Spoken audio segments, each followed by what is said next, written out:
मेरे को दे खिलौना चादरा ढाका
वही अग्निकुंड राज करता है जो बेटा कहलाता हो। बेटा कहलाता हो राधा सिंह का जगत खिला गोदी खेल चादरा धाका महिलान महिलान ये सिद्धार्थ में कहा जाता है वही चोर बदमाश लुटेरा खुद ही नाम अग्निदेव सिंह करता है। जब अग्निदेव सिंह को नाम एक काम न खिला के सिवा सुनता है तो पेट का पानी हवा डोले जो धरती माता डगमग डोले धरती माता डगमग डोले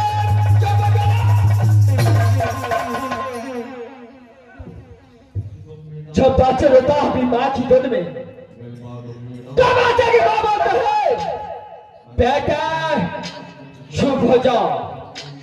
नहीं तो देव सिंह को काल तक बच गया तो कदापि जिंदा रहता है। बच्चे भी माँ की यात्रा में छिप जाते हैं और बच्चे के साथ साथ उसको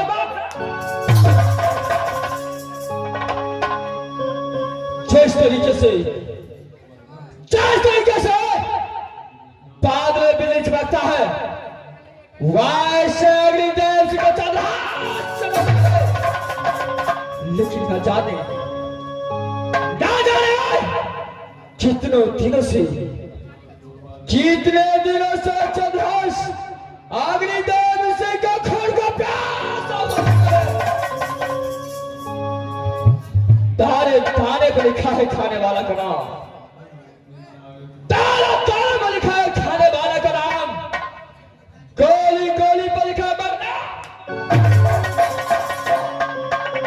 दोस्तों जगदेव सिंह अपने अदालत अग्निकुंड में आता है तो नाक फजे नाक पर दांत दिखाई देता है। मैं इस वक्त आवाज लगाता हूं टमाटर लाल का, अगर आवाज बना गया तो छठी रात का दूसरा बकराया तो मेरा इस वक्त मैं टमाटर लाल को बुलाता हूं, उसका आवाज देखा जाएगा। यह कहा जाएगा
ताबा कर लो, शेर हरामजादे।